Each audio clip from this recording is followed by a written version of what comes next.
26 जनवरी के नजदीक आते ही लखनऊ के बाजारों में देशभक्ति का माहौल बढ़ने लगा है।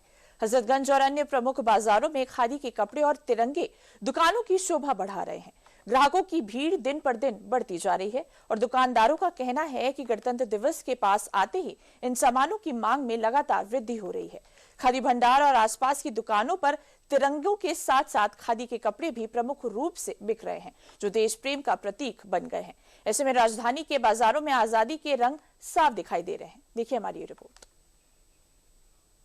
मेरे ठीक पीछे उत्तर प्रदेश का विधानसभा है और उस पर लहराता हुआ तिरंगा भारत की शान और पहचान है।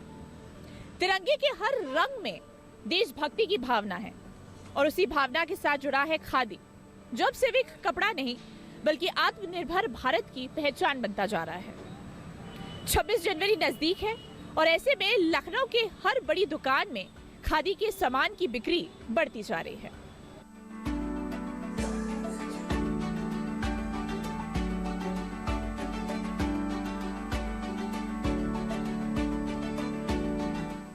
हमारे साथ कुछ ग्राहक भी है जो हमें बताएंगे कि खादी के सामान का उनके जीवन में क्या प्रभाव पड़ता है और क्या रोजमर्रा के जीवन में भी वो खादी के सामान को पहनते हैं या नहीं। यूजुअली होता था कि जब भी हम खरीदने जाते थे तो खादी के कपड़े थोड़े से महंगे लगते थे आमतौर के जो कपड़ों से।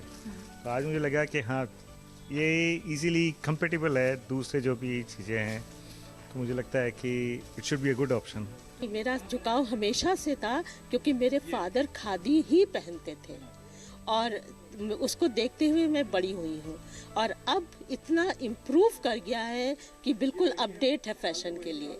तो मैं कहीं और से खरीदने के बजाय खादी ही पहनना पसंद करती हूँ और ख़ासकर यहाँ का जो वाइट कलेक्शन है वो बहुत मन को भाता है। तो इसलिए कहीं न जाके मैं खादी आश्रम से ही ज़्यादातर कपड़े खरीदती हूँ।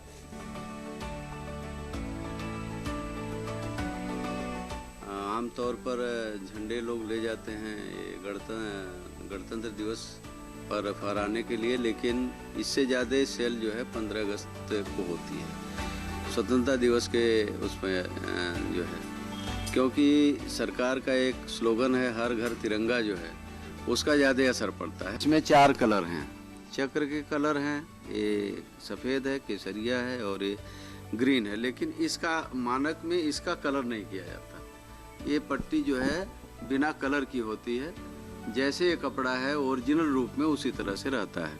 तो ये सरकार का जो मानक है, हमारे संविधान में इसका मानक है, हमारे संविधान में इसका दिया गया है कि इस मानक के झंडे बनने चाहिए, वही राष्ट्रीय ध्वज माने जाएंगे। लखनऊ के बाजारों में 26 जनवरी से पहले खादी और तिरंगे की इतनी जो बिक्री हो रही है, ये साफ संकेत दे रही है कि अब देशभक्ति केवल भाषणों में सीमित नहीं रह गई है, बल्कि लोगों की खरीदारी और पसंद भी बनती जा रही है। कैमरा पर्सन विवेक कश्यप के साथ मैं बरखा वली, दूरदर्शन उत्तर प्रदेश।